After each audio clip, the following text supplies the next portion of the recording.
Today I felt like sharing with you the names of a few towns in northeastern.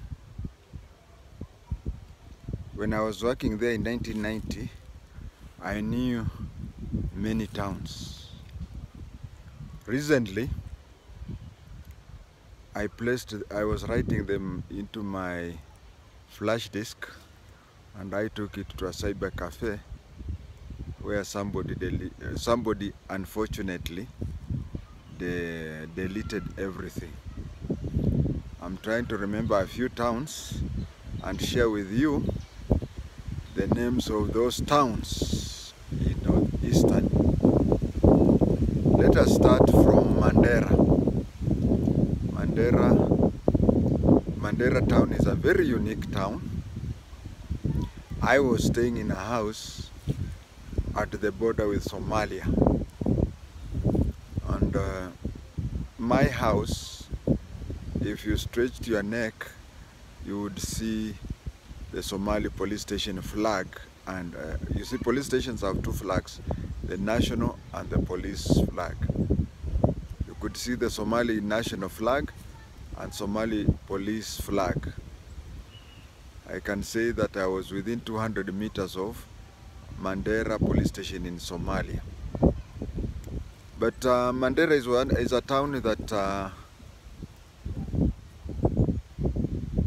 it is touched on the east by a town in Somalia, and in the north by a town in Ethiopia.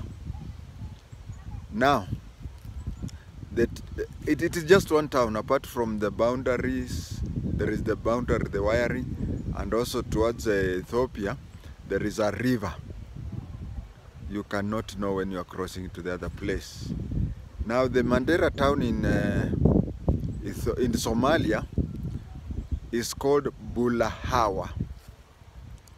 Bulahawa.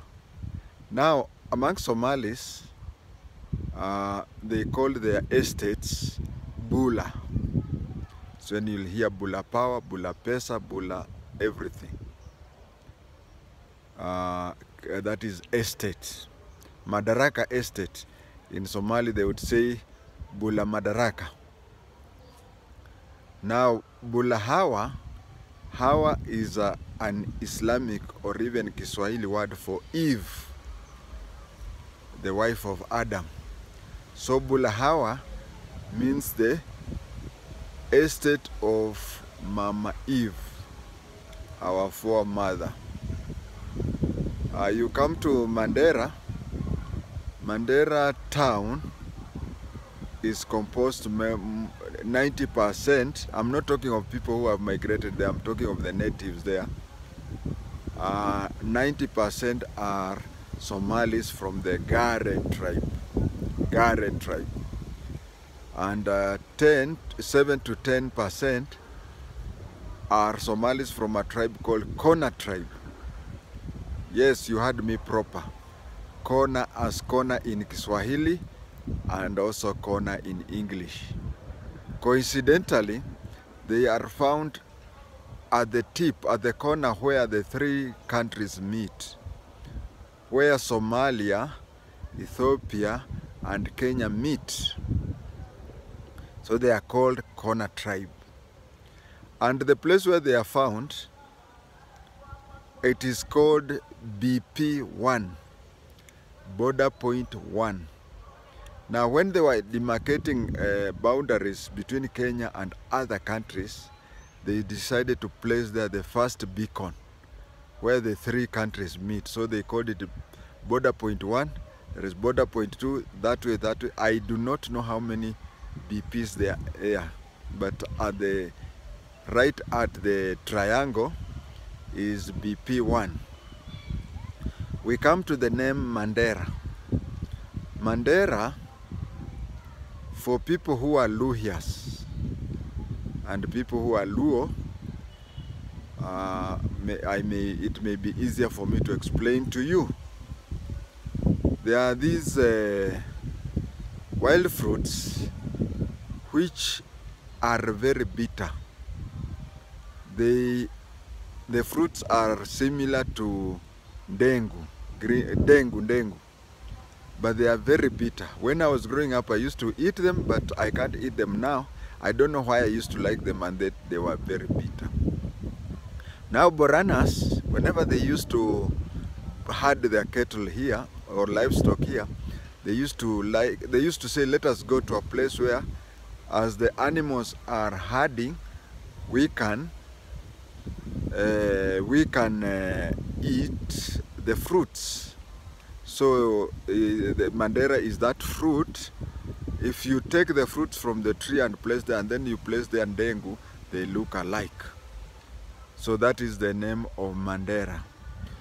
We come and find a place called Wajir. Wajir, it's a Somali, Mandera is a Borana word, and as I said, Mandera, you see, Mandera is a Borana word. Gare tribe or Gare sub-tribe are Somalis, but they are really closely related to Boranas. That is why you find in other Somali lands, Boranas are not there many, but among Gares and Ajuran are in the approximately middle level of northeastern. If you take northeastern, you cut the central place, then the eastern side where it is bounding Isiolo, that is where the Ajurans are found. And then we have Ajuran towns like Haba, Swain and Madokashi. So that is why you find a lot of Borana and a lot of Gare there, but the town has a Borana name. Then we had reached Wajir. Wajir has 3 names. We down Kenya people call it Wajir, J-I-A. But Wazungu wrote it Wajir. So you'll find a lot of writing, they write Wajir, but pronounce as Wajir. But the proper pronunciation and writing is Wajir. W-A-J-E-E,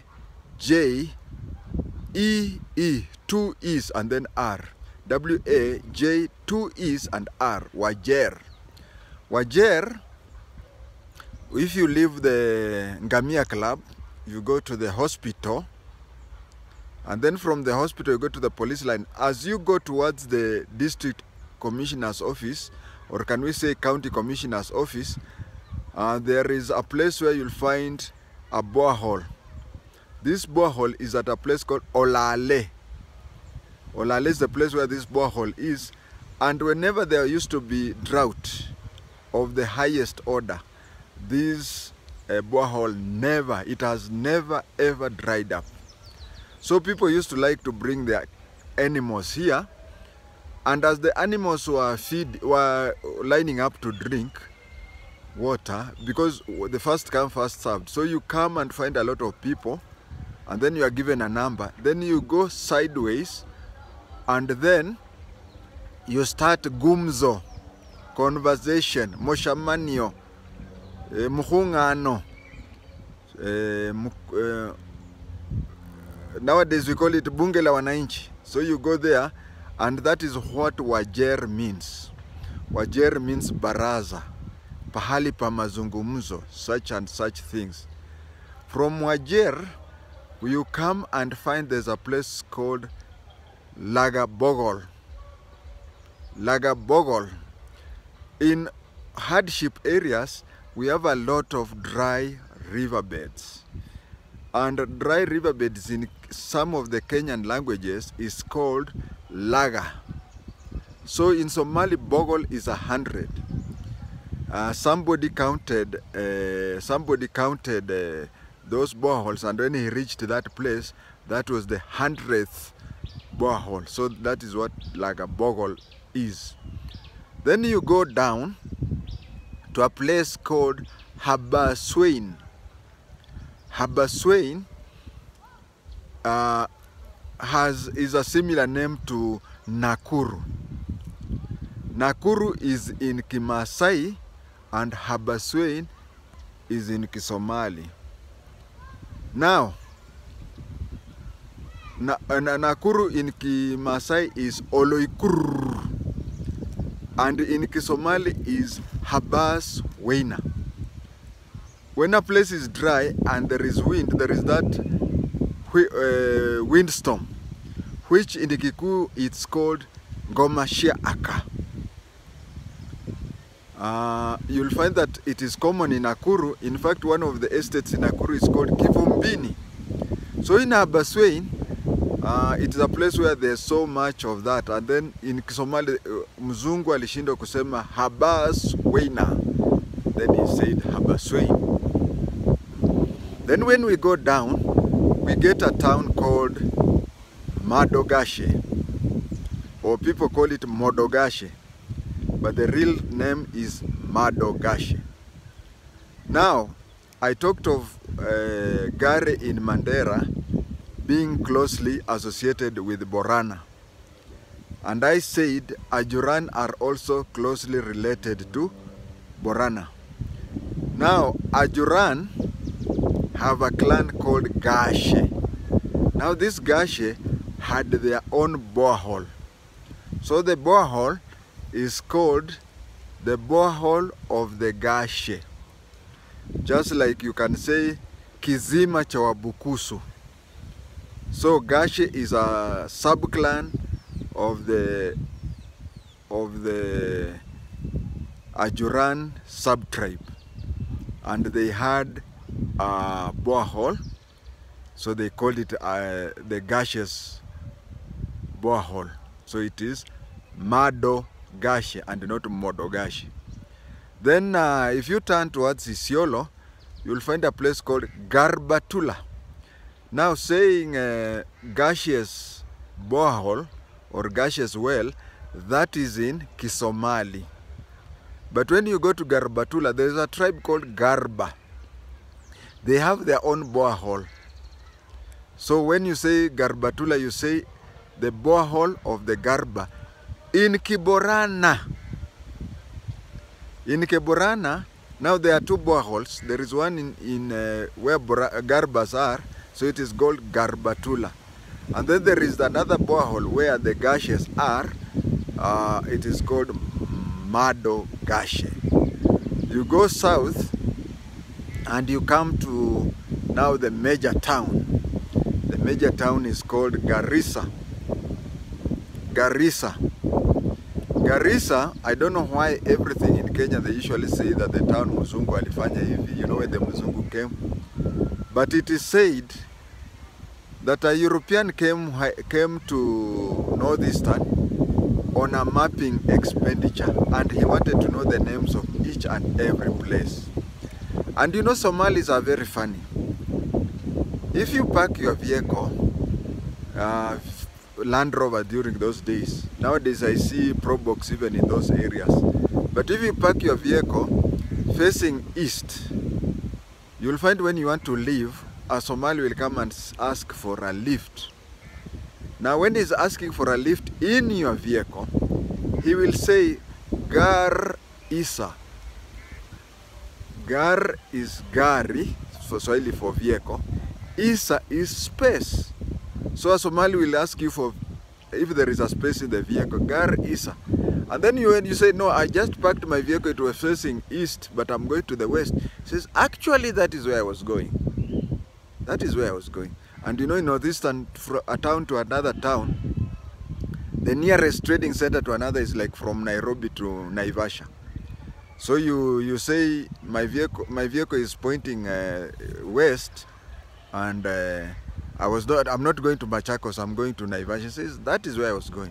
So you take him to Naivasha, he alights very happy, he thanks you, says God bless you, and you wonder how he will go back in a hot desert place, but his morale is already taken off. So back to this Muzungu, supposedly Muzungu, he was in a vehicle, a Land Rover. So he stopped the vehicle, saw a Somali, then summoned him, beckoned him. The Somali came, then the Muzungu talked in broken Swahili. Hapa panaitwa wapi? The Somali was asking for a lift. He told the Muzungu, Garissa. So Mzungu thought the town is called Garissa. They wrote that. So the Mzungu said, oh, yeah.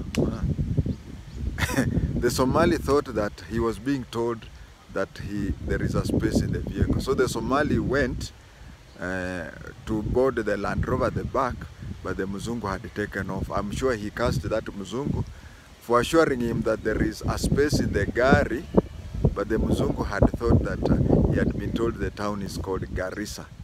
But the thing was, it was just a question is, Garissa. Gari iko nafasi.